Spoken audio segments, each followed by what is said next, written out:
So good afternoon, everyone. My name's Larry Kramer. I'm the President and Vice Chancellor here at LSE, and it's so nice that all of you came here to see me. It's my honor, actually, just to welcome you to this very special event, which is part of the LSE Festival. I'm trying to get the feng shui of this, so we're like way over yeah, here. Yeah, we'll turn you a little, I know. Get more intimate with you here, if you don't mind. Okay. I'm flattered. The theme of this year's festival is Visions for the Future, which, I think it's a theme, it's probably everybody in this room has a view about it. But our guest today is a particularly interesting person, I think, with whom to discuss the future, given his, fascinating past and present. Particularly. Okay, so Anthony Scaramucci is a successful financier, a popular media figure, inveterate political animal, best-selling author, walking quotation, reality television personality, and general man about town in the circles of power in the U.S. He's a lawyer who earned his JD from Harvard Law School but never practiced law, instead going directly into finance. After more than a decade at Goldman Sachs, he struck out on his own. In 2005, he founded Skybridge, a global alternative investment firm that at its peak was worth $9 billion. He co-hosts 2 podcasts. The rest is Politics US, which is an American version of Rory Stewart's and Alistair Campbell's well-known UK podcast.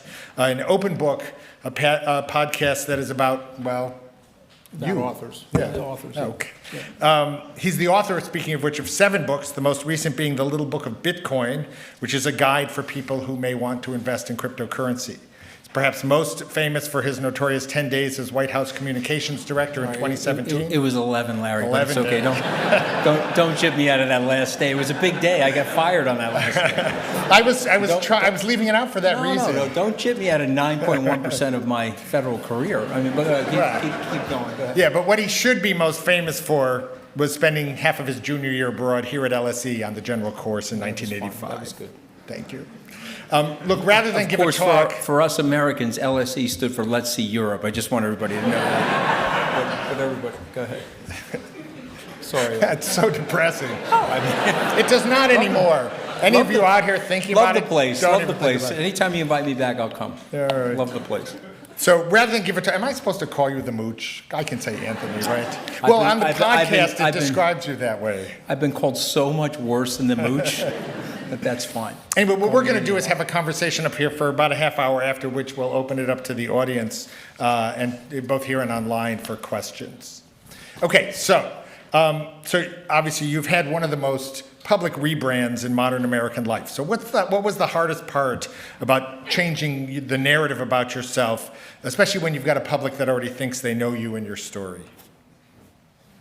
Well, first of all, I want to say thank you for inviting me, and I really mean that. And I did love coming here as a kid, and it was a game changer for me because I grew up in a fairly sheltered, middle-class environment, and we didn't really do a lot of traveling as kids. And so this was really it's actually my first real trip abroad.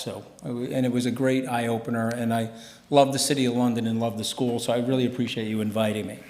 On the branding thing, it's sort of a weird answer to say it this way, but I don't really feel like I rebranded. I feel like I had more exposure and gave people the opportunity to see who I am, and then they could take or leave me as they chose.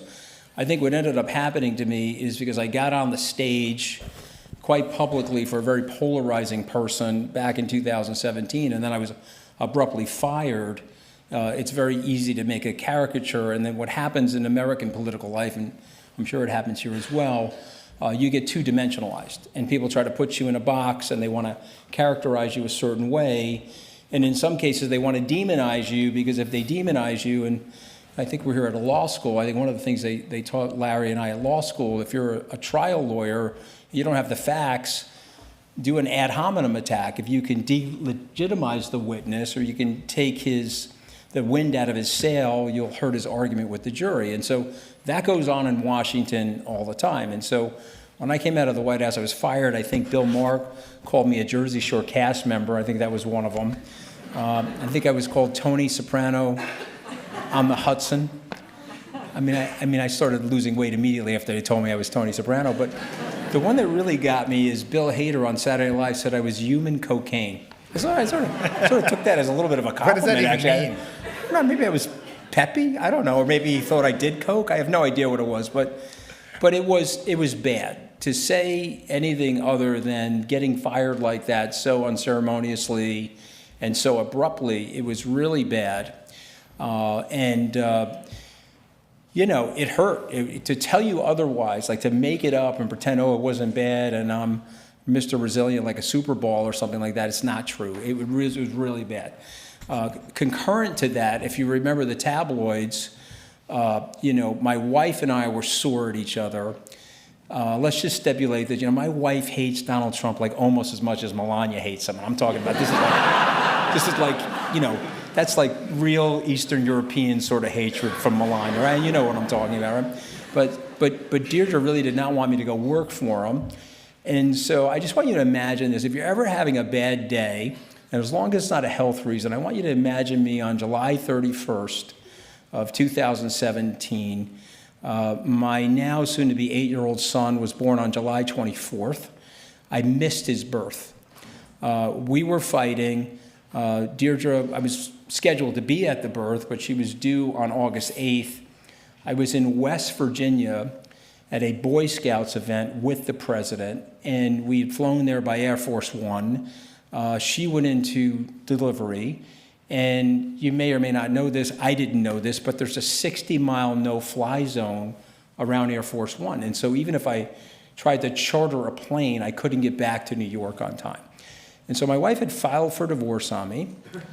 I had missed the birth of my son, and I got fired from the White House in a 1-week period of time. How's that? Okay, that's as rough as it gets without getting like a health issue. And so I had to go back to New York. I had to repair my marriage. I had to rebuild my brand, as you're referencing, Larry. And I had to go on my instincts as opposed to people's advice. And I think this is a big lesson for the younger people in the room.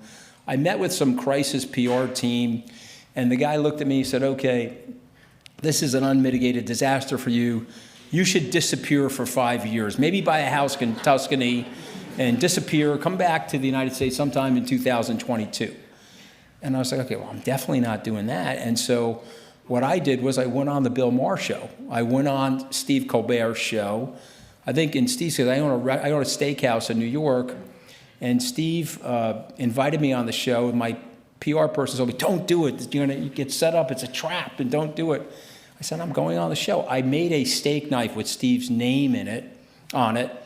And because I had said in the White House, I said, I'm really not a backstabber. I'm more of a front stabber.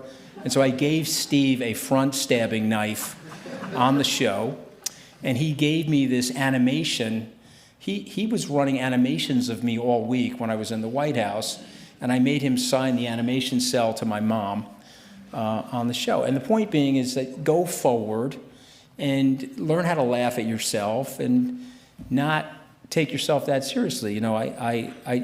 I tell people sometimes, I'm not a tall guy. I'm almost not tall enough to have met the height requirement for my roller coaster career. But you know what? I'm here. And rather than take yourself that seriously, lean into things. But I'll just finish with this, Larry. I will say this, that I feel it's a gift today because it's given me a platform, and it's also given me a little bit of wisdom and understanding. I didn't work for Donald Trump for 11 days. I worked for Donald Trump for a little over a year. I campaigned with him. I traveled on his plane with him.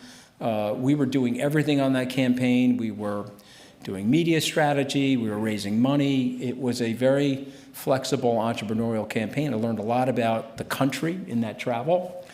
And in the 11-day period of time, I got to fly Air Force One 3 times. I did a White House press briefing, read the presidential daily brief, fought with the president. That makes one of you who read the brief. Yeah. Well, the thing about the brief is when they give you the brief, it's on this encrypted iPad, and the analyst comes in and they take you through the brief, and then they give you access to, I think you get 60 days of the prior brief so you can catch up with the rest of the team. I remember talking to President Bush about this after I had gotten fired. He said, you read the brief? I said, yes, I read the brief. He said, so are you able to sleep? And I said, sometimes no, I'm not able to sleep, because when you read the brief, it's very different from the news. It's a very, very complicated world, which both of us know. And it's not Hollywood. You know, I mean, Trump tries to make it like Hollywood. He tries to act like a television director, but it's not Hollywood. There's a lot of things that we don't know. You know, when you read the brief, it's a 10% chance of this, a 20% chance of that. There's a 50% chance of this, and you're making decisions. Remember, if the decision gets to the White House, it's because there were 5,000 other people in the executive branch that could not make the decision. And so it ends up on the desk of the president, and now you're making a decision, well, this really is a bad idea, or this is a slightly less bad idea. If they were easy decisions, they wouldn't end up with the White House and its staff, and you realize how complicated the job is. So I think I'm blessed with that experience, and I think it's fortified me later in life. But man, I did really get beat up pretty badly. Actually, you may have answered this, but just while we're on this topic. Is this vodka? By the way, if it's vodka, maybe we'll have some Gin. together. No, I'm kidding. What do you think is the biggest misconception people still have about you? You know, we stereotype each other. You know, I'm a blue collar Italian kid from Long Island. I grew up in a neighborhood. My father was a crane operator. Most of the people in my family that are of my generation did not go to college. Everybody in my family, if you understand Italians, you get named after your grandfather. So everybody in my family is named Anthony. So we have an autoglass installer. He's Anthony Autoglass. We have a guy cutting deli meat in my family. He's Anthony Deli. I have another cousin that runs a pizzeria. He's Anthony Pizza. When I go home, I'm Anthony Hedge Fund, and that's it. And that is exactly it. I live 2 miles from my neighborhood, 2 miles from where my parents raised me, 2 miles from my mom and dad's home. I never lived in New York City. And so when you see me, you're going to look at me and say, okay, I've got this guy pegged. I'm going to stereotype him in the following way. But then you forget that, you know, I did go to Harvard Law School. I do read a batch of books every year. I do a lot of traveling, and I'm intellectually curious. And all of a sudden people see maybe not the exoskeleton that I represent, but there may be a little bit more depth and a little bit more substance. I mean, look, I built a couple successful businesses, thank God. And those are best-selling books for a reason, by the way. I bought those books. And if you don't believe me that I'm a bestseller, you can come into my basement. I'll show you every copy I had to buy to make those books bestsellers. So let's talk about some of the things that you've done. I want to start with Skybridge made a big pivot to crypto. Yes. And as I recall, you didn't start out as a fan of crypto. So what made you change your mind? Are there lessons here about how and why this works? You know, herd behavior from an investment perspective, what it takes to create conviction. Sort of how did you get there? And yeah. So it's a great question, and I'm not going to do that question service by answering it in a few minutes. So I'm going to say a few things. I would say number one, for me, it was an odyssey. I started out as a crypto naysayer, a Bitcoin naysayer. Michael Saylor, who now has about $45 or $50 billion of crypto, is a contemporary and a friend of mine. He also started out as a naysayer. He bought his first Bitcoin in August of 2020. Skybridge bought its first Bitcoins in October of 2020. And so I'll say three things, and then we'll go to another question. Number one, you have to do homework on Bitcoin to really understand it and understand the properties of the blockchain and understand why people like myself and somebody like Michael Saylor thinks it's valuable. If you do that homework, I find that people that do the homework on Bitcoin generally accept it and like it. I have another friend by the name of Larry Fink. Some of you guys may know him. He's one of the largest asset managers in the world, CEO of BlackRock. As recently as 2021, very negative on Bitcoin, and today he has the largest Bitcoin ETF in the world. Ray Dalio, you may know him, best-selling author, negative on Bitcoin, now positive. Paul Tudor Jones.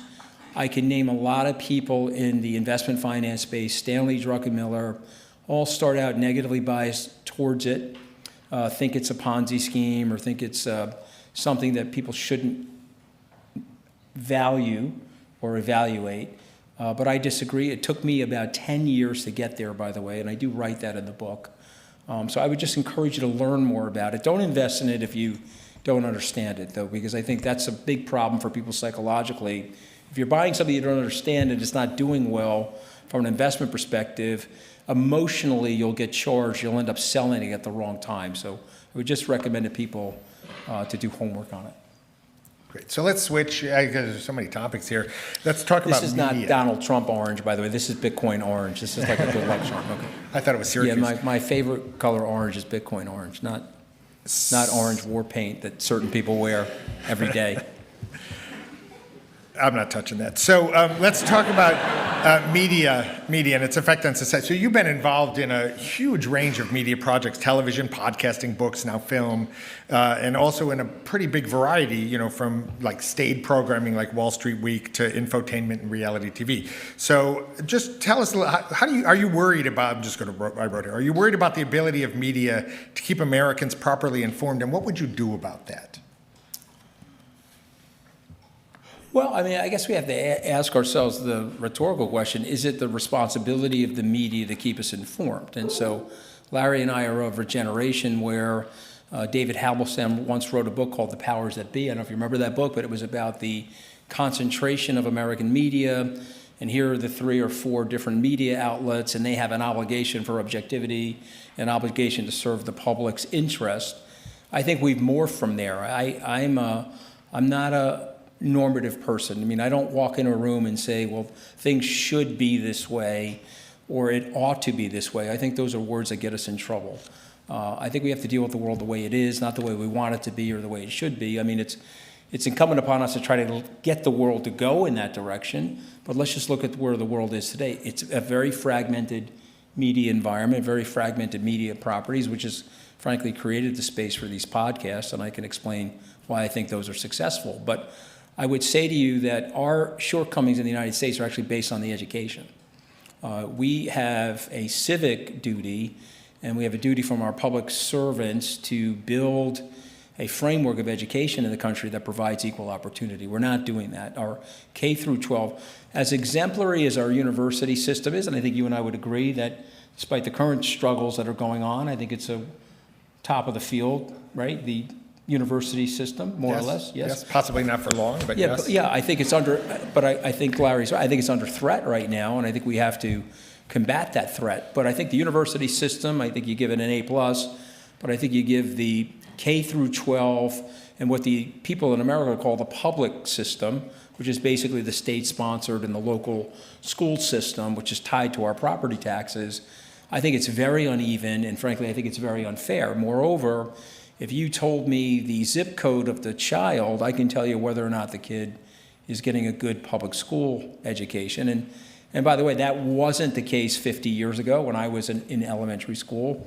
It was a different environment. There was a different culture. There was a different level of state funding in addition to local funding. And by the way, I think it was Jimmy Carter that created the Department of Education. There was federal funding into these smaller communities to try to even out the playing field. And so we've dropped all of that. We stopped teaching the civic duties in the country. I think people really don't understand if I say separation of powers to a 12-year-old in the 6th grade, we learned about that. I'm pretty confident you learned about that in Chicago back in the day. But the kids aren't learning about that now. They're not understanding the system and the beauty of the system, the decentralized system that's created all of this growth and all this prosperity. So that's where the real threat is. If you don't educate the people, then they don't get the joke about the democracy, what Churchill said about the democracy. It's a terrible form of government, democracy, Churchill said, until you compare it to the other forms of government. And if you want to live in freedom and you want your kids to have an aspirational life and live in an aspirational society, you can't have the government on top of you, and you can't live in an authoritarian structure, because just study authoritarians throughout history. They take power, they funnel the money at the top of the cone to themselves and their friends, and then they become very arbitrary and capricious about the law. And once you lose predictability about the law, then you lose the flow of capital. And so a lot of people don't 100% understand this. They sometimes think that a move to authoritarianism is a quick fix solution, and it's a faster and cleaner, more efficient way to form or administer a government, but it's very, very dangerous. It always ends in tears for a very, very large group of people. I'll just make this one last point because I think it's an important one. 5.7 billion people, fellow travelers on this planet currently, are living under some form of totalitarianism, some form of autocracy. And so we're in the minority in the free world. So we have to join forces with each other. We have to protect each other. And when you're getting these populist messages out there that people are clinging to because they're angry about their situation, those political leaders are appealing not to the better angels of our nature, like Lincoln would say, but they're appealing to the more prurient, more atavistic instincts in our personalities, and it's very dangerous. So I think the media has a responsibility, Larry, but it's so fragmented now that we're not going to get that galvanizing thing that we had as kids. But where we have to get it from is the education process. We have to force more critical thinking, and we have to endow our kids with an understanding of, this Make America Great Again stuff is, actually Reagan came up with the term, which is funny. Trump thinks it's his, but it is not true. America was and is great. It's in decline. I think we have to be honest about that. But you could reverse the decline. You could cheat history if you put the right policies in place. Yeah. Actually, I think it was Lindbergh who came up with the term first in his proto-fascist period. No, actually, Lindbergh came up with America First. If you read H.W. Brands' book, that's right. Yeah. So H.W. Brands just wrote a great book called America First. And Lindbergh came up with America First. It was Sears, the campaign manager for Reagan, that came up with Make America Great Again. Right. I want to stay on this media point just for 1 sec more, because, of course, I agree. Actually, having been here in the UK now, the K-12 system here is so much better than the US K-12 system, which I worked on for a bunch of years. But in the US, even the well-educated are every bit as polarized and crazy as everybody else. Mm-hmm. So, I mean, it doesn't cut across any of those categories. So it's still, the question is, if not the media, then what? Or how do we deal with this? Because it is a problem that is spinning out of control. So I am curious, what your thoughts are, even if we fix the education system. So, I think what you're calling for maybe is then some FCC regulatory reform, right? Remember, Ronald Reagan signed in the quote-unquote Fair Practices Act in the mid-'80s, which led to the birth of conservative talk radio, which evolved into the conservative television channels, starting with Fox News in 1996. And so I hear you.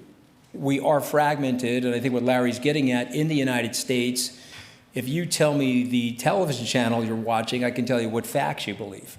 And guess what? The other television channel is eliciting different facts. And so now when we go to argue with each other, we can't even argue about the facts anymore because we don't believe each other. Said differently, if you're a TikToker and you're below the age of 30 and you're a white male in America, 31% of those people believe that the moon landing was faked. And they believe it. And you could sit there and talk to them and show them pictures and show them scientific evidence. And the country of India and their space agency took photographs from their satellite of all of the remnants of our artifacts that are on the moon. But you have 31% of the people in the country don't believe it. And by the way, the president understands this literally better than anybody. I think there's a couple of messages I want to convey here. If you think the president is stupid, you don't know the president. The president may talk like a fifth grader. He may have weird idioms and a lot of personality idiosyncrasies, but he's a very smart and very clever guy. If he's not a well-read person, it could be from dyslexia. He could have a hyperactive disability, where he's got ADHD, but these people are still very smart. They pick up information differently. If you're blind, they say you can hear better. If you're deaf, you can see better. If you can't read, you pick up the room better. You train yourself to absorb information differently than other people. And so if you're making the assumption that he's not smart, then you don't understand him, because he went from being a reality television star and a moderately successful real estate developer to the American presidency in 18 months, and he just reascended to the presidency. And let's be objective about it. It is the greatest comeback in political history. It's a greater comeback than Grover Cleveland. Grover Cleveland's the only other American to do that. We've had 45 presidents, 47 administrations, but only 2 people have been able to do that. So don't underestimate him. And he understands this trick that Larry is referring to. And the trick is to tell the big lie and to repeat the big lie and to create a mantra and narrative around it where it's a group of people that are going to believe you no matter what. And attack the other side as being the liar. See, that's the projection. And so, yeah, no, I can't believe the other side said that. I'm believing Trump. And by the way, that's worked for him. And it's working less for him now, incidentally. He's about to fracture his base here with these decisions that he's making about Iran. But it has worked for him. So, and I want to get to the end, so I just want to ask two more questions, picking up on this about politics, because you've also spoken out against political extremism on both sides. And sort of to get at sort of what you make of what's happening in the U.S., let me ask kind of on both sides. So on the one hand, on Trumpism, do you think does it have legs, right? Is there some set of values or an agenda that will carry on after him? And then on the other side, what do you expect or think is going to happen to the Democrats? Okay, so let's start with Trumpism. So I'm an optimist. I'm too short to see the glass anything other than half full. So I'm chosen to be an optimist when I look at the glass. And so I will say to you guys that I believe that Trumpism is a personality cult. And I think Trumpism will have a diaspora once he's off the stage. And if you like him, I'll give you bad news. He's a decaying political asset. And by the midterms, he will be fairly ineffectual. And then the party will have a great civil war intellectually about where things are going. And there'll be MAGA people in the party, and there'll be non-MAGA people in the party. And I predict that there will be a reformation of that party. There will be some populist elements, but it will not look like Trumpism. Because what Trump said yesterday from the Oval Office, I believe he said that America First, the policy and principles of America First are whatever I want. He said that directly from the Oval Office. There's no guiding principle to what they're doing. It's the whims of Donald Trump. And so therefore, that provides evidence that this is a personality cult. And when he departs, they won't even be able to figure out what it was he was doing. He calls it the weave, right? You ever hear him call it that? And so it's going to be very tough. If you think J.D. Vance is his successor, you don't know Donald Trump. Okay, J.D. Vance is already halfway through the wood chipper. You remember that scene in Fargo where they put the guy in a wood chipper? Okay, J.D. Vance is already up to his knee, okay? And he's like, man, I'm getting wood chipped here. I don't know what to do, okay? And I can give you specific evidence of that because Trump kills everybody around him, okay? If you're in Trump's perimeter, he's going to take you out. If you don't believe me, call Mike Pompeo or call Mike Pence or Nikki Haley if you don't believe me. Okay, and that's what he does to people. And so Vance, if you think Vance is a successor, he will not be. And so I think that's a big debate that's going to happen, and I think Trump is a decaying political asset. So if you don't like Trump, wait this guy out. Sometime late November of 2026, the whole game is going to change. And you can already see the superficial cracks. Mitch McConnell, who's up there with Melania really hates Trump. John Thune, he really hates Trump. And these guys will talk to you privately about how much they hate him. And McConnell's now finally at 82, 83, talking about the hatred openly. You can see it in his public statements and disavowing some of the populist nonsense. So I think that's that side. The other side, the best thing that Donald Trump has going for him, in my opinion, are the Democrats. It's by far the best thing that he has going for him because the level of righteous hypocrisy and the level of 360-degree firing squads where they're shooting at each other from every direction is stunning to me.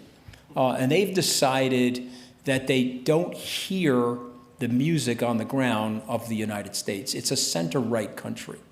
There's a Christian orthodoxy in the United States that no longer exists in Europe. Travel the United States. There are Christian Orthodox people in the United States. There's a Bible Belt, but then there's also the buckle of the Bible Belt. And these people literally interpret the Bible. And if you don't believe me, ask Larry. I did 71 campaign stops with the president. I'm intellectually curious. I go out and talk to people. Trump's base, are you ready? Trump's base is fiscally liberal and socially conservative.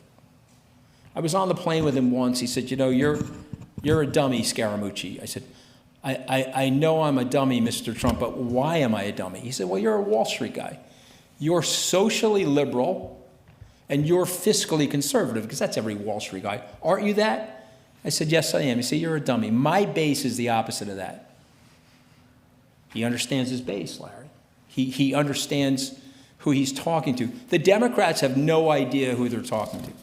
They're in a cacophony of their own music, and they're working on pronouns and transgender bathrooms, and they're trying to trigger people with wokeism. And the people are like, you know what, I don't like it.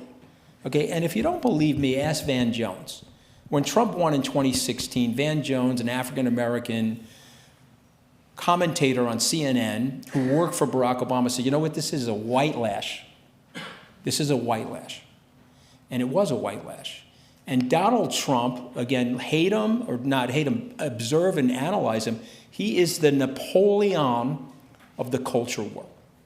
You remember your biographies of Napoleon? He could see the entire battlefield, and he could anticipate where everybody was moving on the battlefield, and he was 6 steps ahead of everybody.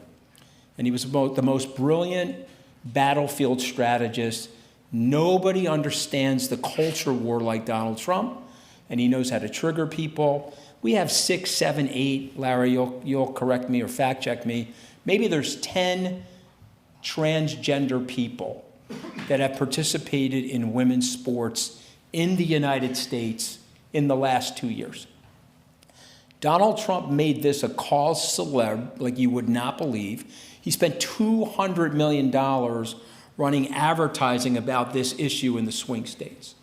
Okay, I find it personally reprehensible. I'm a inclusive person, and I don't care what you do in your personal life. I want you to live a great and happy life. But he knows that that is a triggering cultural event for people in the United States. The fact that the Democrats do not understand that is mind-boggling. I did a podcast with Gavin Newsom, the governor of California. And you've lived in California, so you know the complexity of the state. It's the 4th largest economy in the world. Does everybody understand that? This is an unbelievable economic colossus. Southern California is the idea exporter of American culture through Hollywood and all the great entertainment software down there. We did get Disney World out of there. We also got McDonald's out of there, so take what you will from that. But Northern California, in addition to the amazing school Stanford, where Larry was a part of, you've got Silicon Valley, you have the tech hub of the United States that has transformed our productivity and enhanced our GDP, global GDP. But it's a complex state. There's a lot of poor people in that state. There's homeless people in that state. And it's a battle to govern that state. The left has done a very poor job of brand management of California. The right pillories that state every day. Homeless people, protests, blah, blah, blah. But the state is a great state. And Newsom is running that state. He's doing a decent job of running that state. And when I said to Gavin, what is wrong with you people?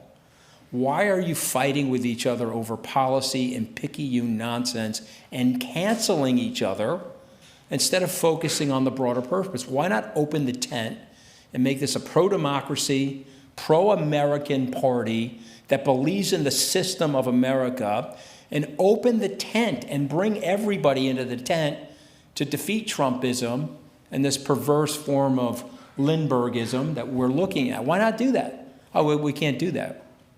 We're fighting with each other. We've got to go after each other. And when they send AOC and they send Bernie out on the road and they're searching for like a more perfect form of socialism, Trump is laughing at them. Do you guys understand that? He's laughing. Now, you may like Bernie and you may like AOC. They're not winning a general election at this moment in time in the American zeitgeist. That's my opinion. One last point. I think this is an important one. The Harris campaign called me. They said, last summer, you know the president, we'd like you to get involved in debate prep. I said, no problem. I worked with them for 3 weeks on debate prep. I was in Philadelphia the night of the debate for the Harris team, and I went into the spin room to represent the vice president. And she slayed Donald Trump in the debate. I don't know if you saw the debate, but she was very well prepared. She was very articulate in the debate. 2 of her campaign operatives said, okay, Anthony, you've really helped us.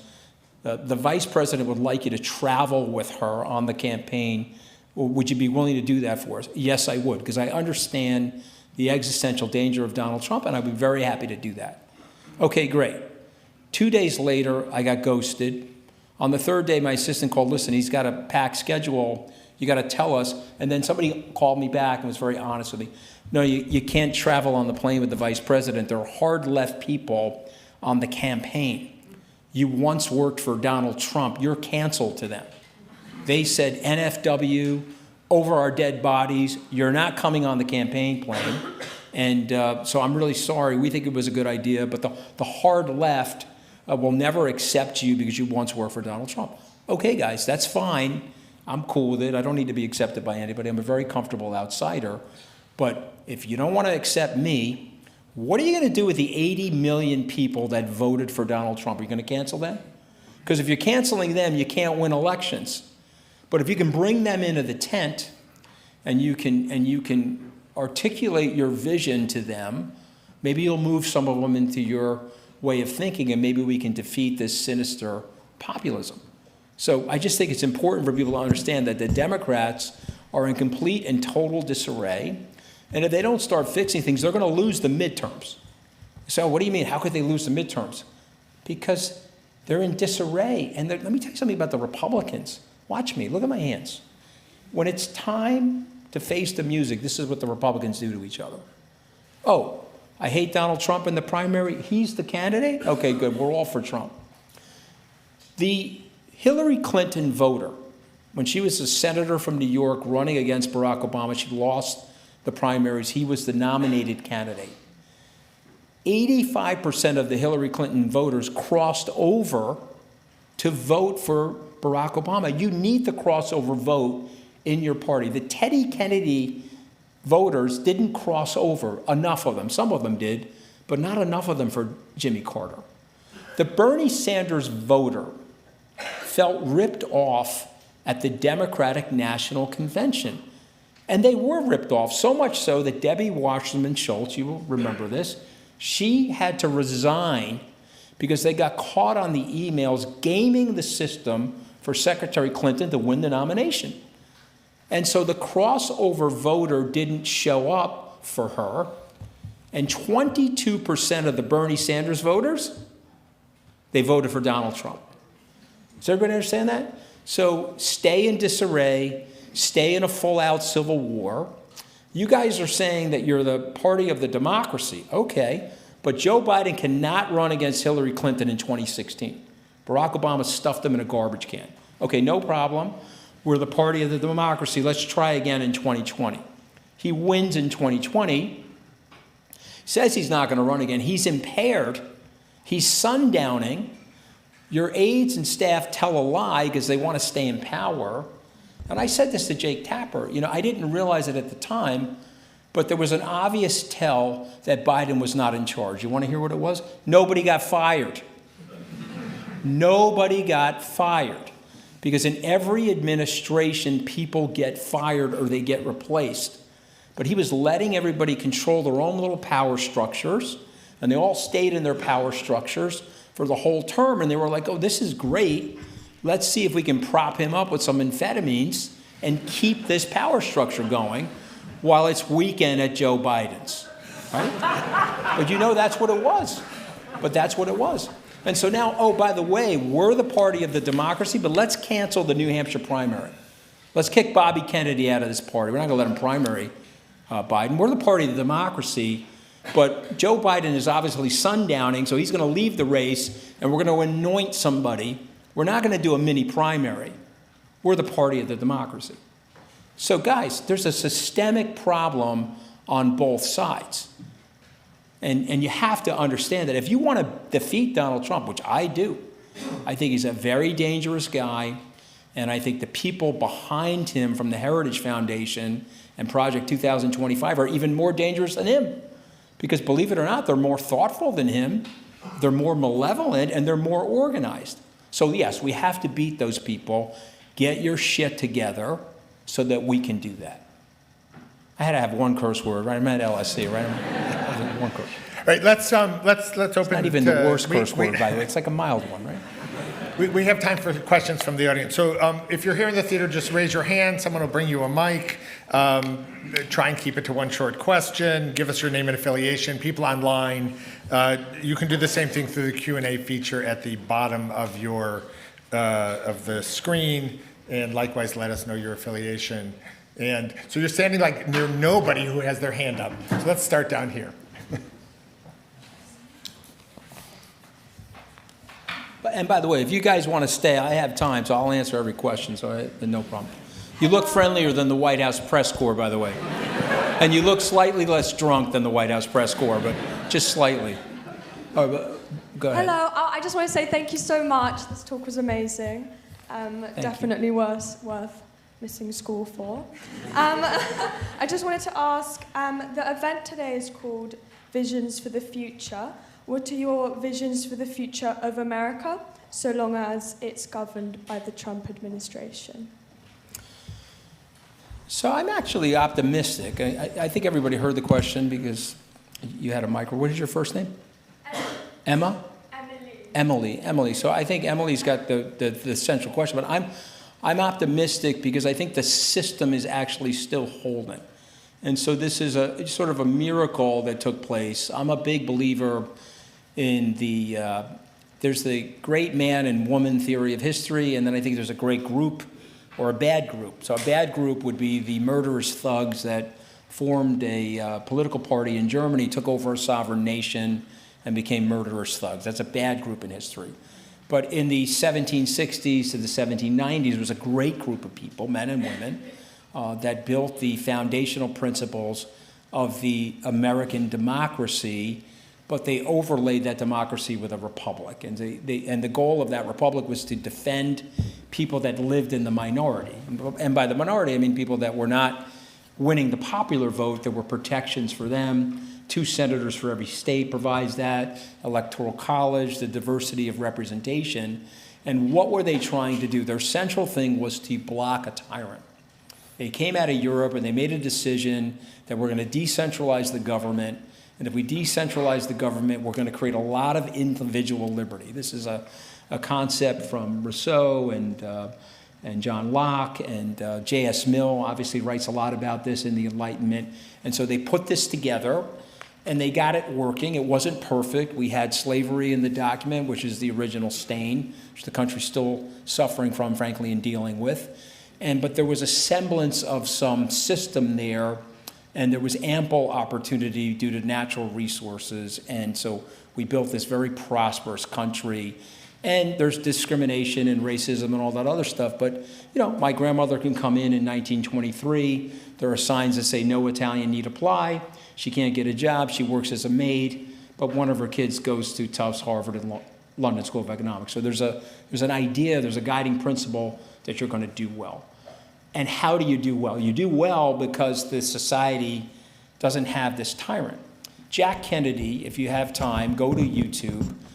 His first year in office, they interviewed him. So Brinkley and Huntley, they got together with Jack Kennedy. He's in the rocking chair in the Oval Office. And they said, well, how did the first year go? And Kennedy says, well, my dad told me to run for the House of Representatives. I'd have a lot of power. So I did that. I got there. It turned out I had absolutely no power in the House of Representatives. I said, okay, no problem. The power's got to be in the Senate. I'm going to go to the Senate. And so I won that race. I'm in the Senate. Turns out there's no power in the Senate. He said, the power's got to be down the road at Pennsylvania Avenue. I'm going to run for the presidency. He goes, fellas, I've been in this job for 1 year. There's very little power here. And he was saying it with Jeffersonian amazement. He was saying it in the idea that there were so many checks and balances in the system that no one person could control the system. Trump is trying to liquidate that. Go look at Project 2025. They believe in a perverse reinvention of Cheney's idea of the expansion. They call it unitary executive power. And so they're trying to expand his power, and they're trying to liquidate the other 2 branches of the government. That would be absolutely terrible for America. But I predict that that's not going to happen. It's not just the courts, ladies and gentlemen, that are going to stop him.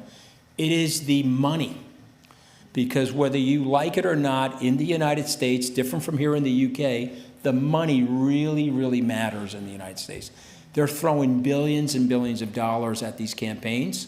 Larry and I haven't had this conversation, but I'd love to have it with him. I think Citizens United is one of the most damaging Supreme Court decisions that we've had in the modern era. And just to remind people what that is, in January of 2010, Justice Scalia said we can send unlimited amounts of money into the politics. It's your exercise of your First Amendment right. And Larry would know this, some of you may not. I think that's the Plessy versus Ferguson of our democracy. And so many, many years ago, the court ruled that you could have separate but equal facilities for blacks and whites. Do you remember this court decision? This was an unmitigated disaster for the country. It took 80 years to take that decision back through Brown versus the Board of Education, and we're in our 15th year of a separate but equal democracy. But the money is flowing against Trump right now. So when you go to K Street and you go to the lobbyists are getting paid by the corporations saying, hey, we got to stop Trump. We got to stop his tariffs. We got to stop his inane nonsense. We got to stop the militarism that could potentially happen. And you're seeing it now come out. Rand Paul is referencing it. Ted Cruz is referencing it. So we're going to stop Trump, and Trumpism is going to end. The question is, what do we do with the country after Trumpism has ended, and how do we knit back the country, and how do we end what Larry started with? Larry started with, we are very tribal, and we are very disconnected. So there's three things we could do that would help that. Number one, we'd have to end gerrymandering. For those of you outside of the United States, in our country, in a democracy, the people are supposed to pick the politicians. But in our democracy, the politicians pick the people. Does everybody understand that? We're in a democracy where the politicians pick the voters. And they figure out who likes them and who doesn't like them, and they gerrymander them out of their districts. This was actually, the first time this was done was in Swampscott, Massachusetts. It was a guy by the name of Gerry, Gerry. He redistricted, and his opponent said that looks like a salamander, the way the map looked. It's a gerrymander, they called it. And that's the origin of that story. But we've done this in a way where you cannot recognize these congressional districts anymore. We need to return to congressional districts that look like geometric shapes that we would recognize from geometry, not the jigsaw puzzles that they represent today. Number two, we have to end the separate but equal democracy by having massive campaign finance reform, which can be very hard to do because these politicians love the money. And then the third thing is we need now some form of national service. Whether people like that or not, we have to re-knit the country, because when George McGovern, who was a staunch Democrat, was in the Senate with Bob Dole, who was a staunch Republican, they got on. They were in the U.S. Army together. They fought in the Second World War. Even though one was from the Dakotas and the other was from Kansas, they got it.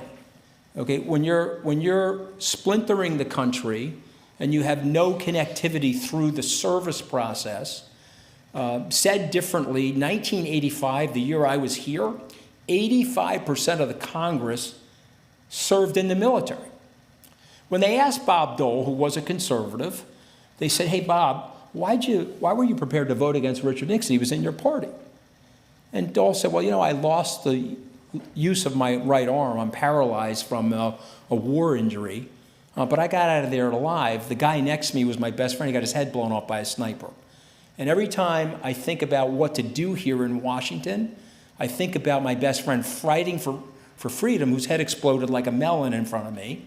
And Mr. Nixon went against the Constitution, and my best friends who died in Anzio were fighting for that Constitution. So you know what? I'm going to sit here, and I'm going to defend the Constitution over Richard Nixon. I'm going to be a patriot first and a partisan second. And so in order to ignite that, we've got to combine again. And we have less people that are in the military, less people that are meeting each other. And so when you don't meet each other face to face, if we've got different skin colors or different religious origins, we can get very nativistic. We can get very tribal. You spend 2 years with somebody, you realize, you know what, we're very similar. We're very, very similar. We don't need to be going off on each other the way we are. And that's what we need to do. It's too long-winded of an answer, so I'll be shorter on the next one. I'm sorry. So let's, All right. up there, in the white shirt with his hand up. Yeah.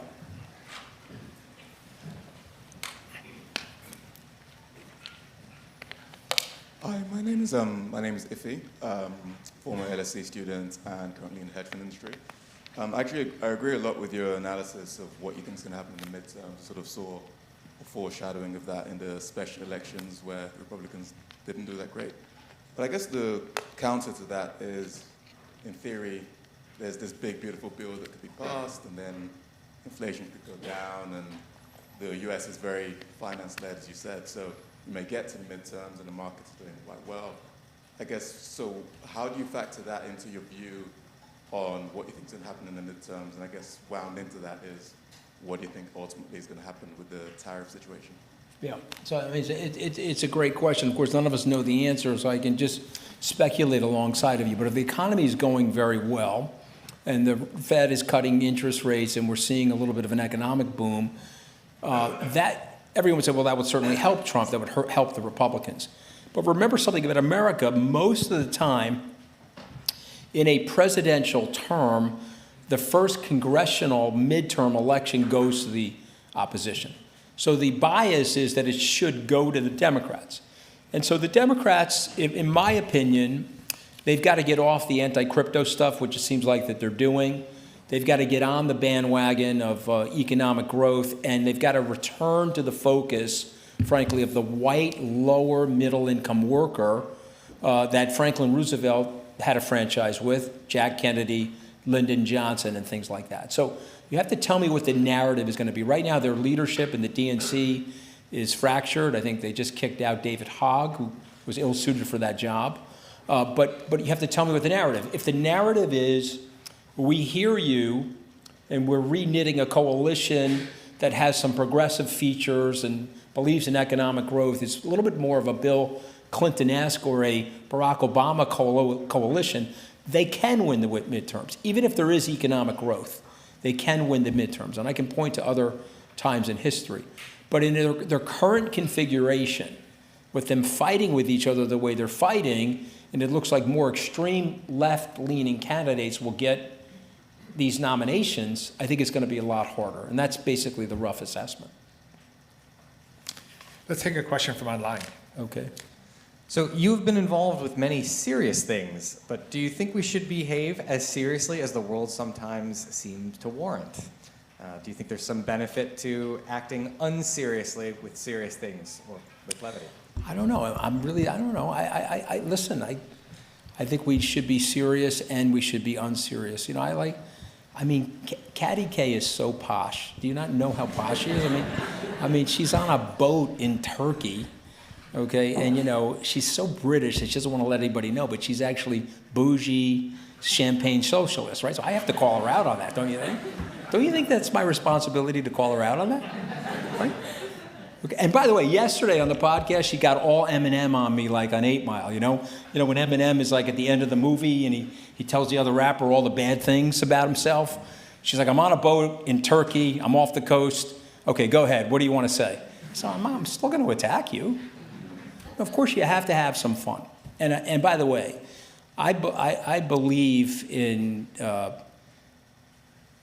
what the Greeks would say. There's comedy and tragedy and things, and you have to be able to make fun of yourself and fun of life, and you have to be bemused by it. But the other thing is, if you're too serious, people will miss the message. You have to have a weave of less serious things in your message, because they won't pay attention if you're too serious. So I think there's truth in that. But you don't think Caddy's posh? Ask the guy online if he thinks Caddy's posh. See if he comes back. Actually, let's right here in the middle. We should do a survey. No. I love her, by the way. Next to you. You know I'm just teasing. You know, I think she's next great. to you. Yeah. Hi, I'm Lucy. I wanted to ask you a question about the Harvard drama with Trump as a fellow alum, and how you think that's going to play out. Like, what's his end game? Where do you think this stops? And what does that mean for America? And another follow-up question is, will you run for president at the next election? Run for president. Well, I definitely don't have the height requirement for that. I mean, by the way, I'm running for re-election in my marriage. I just want to make that clear to everybody. Just really trying to stay married, you know, and I do love my wife, and I think she would probably castrate me if I ran for political office. But the truth of the matter is, let's say that I wanted to run for president.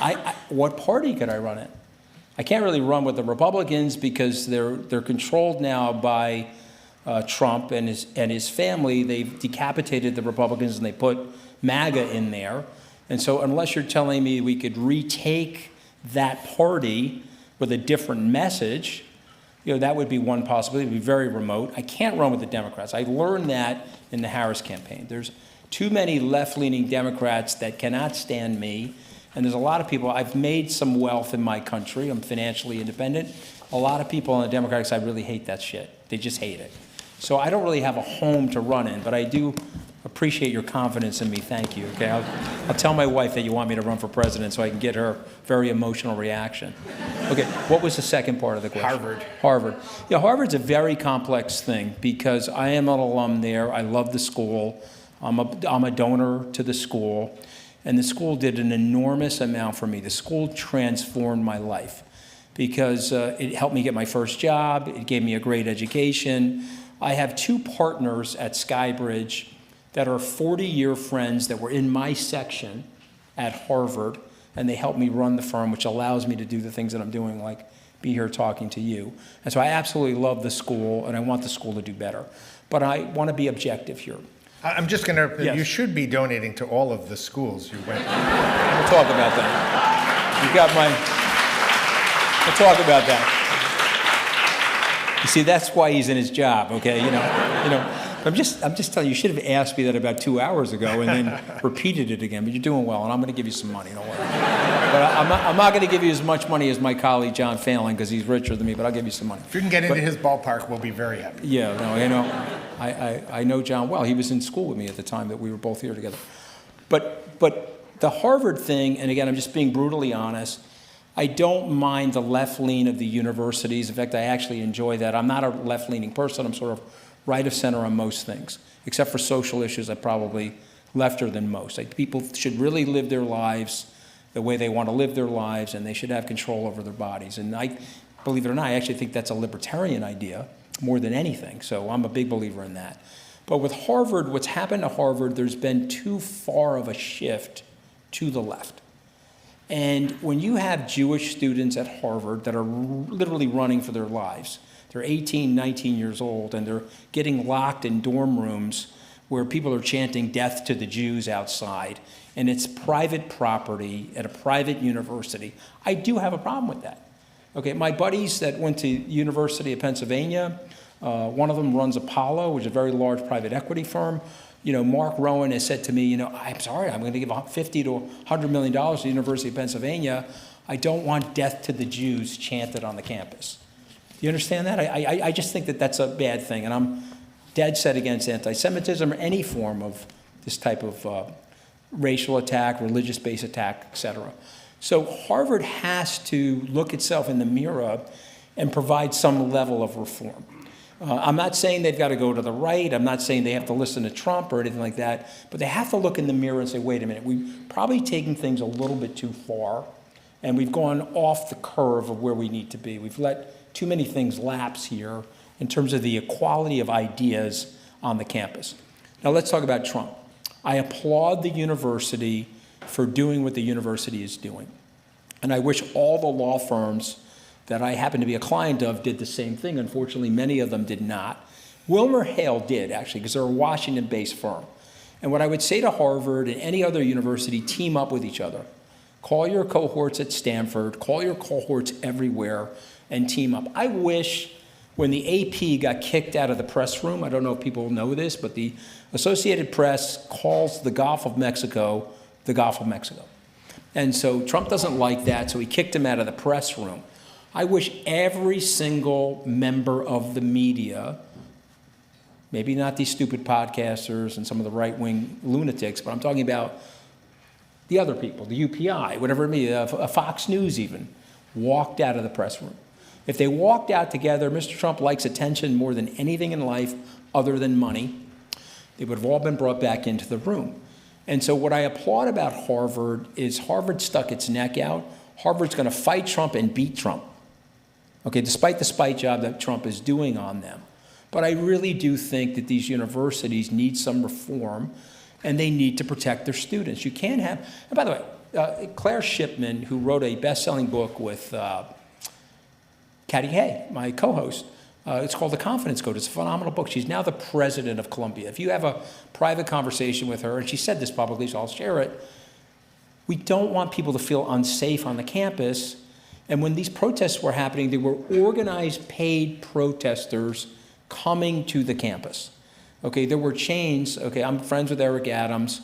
When the police went onto the campus to get the chains off of the university buildings, they were links that you can't buy at Home Depot. These were industrial, military-grade chains, which was, the implication was that a lot of money was being spent on these protests. So that's how I feel about it. I think Harvard's going to win that, and I want them to win. So I'm going to take the last question, which is... Sorry I can't get to all the questions, I apologize. Which is, what would you advise a 24-year-old version of yourself who was, because we have a lot of students here, who was going to enter public advice now? What advice would you give that 24-year-old version of yourself today? Like enter what, like public service? Well, I mean, maybe like part first, of it is... Like saying, don't do it, maybe? Is that would be the advice? No kidding, sorry, go ahead. Yeah, well, let's say, yeah, someone who wants to at least do good in the world. Well, I mean, it's interesting. So I would say to the person, if you have a passion for public service, I would say build as big of a coalition as possible, because unfortunately, whatever your idealism is, it's going to be met with massive amounts of cynicism. These people don't play the game the way you would like them to. You know, a friend of mine is a gentleman by the name of Michael Dobbs, or Lord Dobbs, and you may know him from the author of The House of Cards. I had lunch with him the other day. It's the incentives in politics are different from academia. They're different from business. You know, in business, we're all on the green team. Green meaning money. You know, if Larry and I don't like each other, but we're going to split $1 billion, we'll fake liking each other for the time period necessary to get the money. But in Washington or local politics or the parliament, people have so many different incentives, Larry, that they start shooting at each other invariably for different reasons that you don't understand, that may or may not even be based on logic. And so what I would tell that person, you've got to build as broad of a coalition of people that are like-minded with you to help shield you from this and to help get done the changes that you want done. And I think it's very hard, but I think it's a noble thing to do. It's a very noble thing to do. I am not embarrassed by my wanting to serve. I'm embarrassed by some of the decisions I made. I think I served the wrong person. I think that was an ego-based and pride-based decision. But I'm not embarrassed by wanting to serve, and I think people should consider doing it. So and I think everyone will agree this has been really wonderful, as well as entertaining. Thank you, guys. Unfortunately, we have other events. Yeah,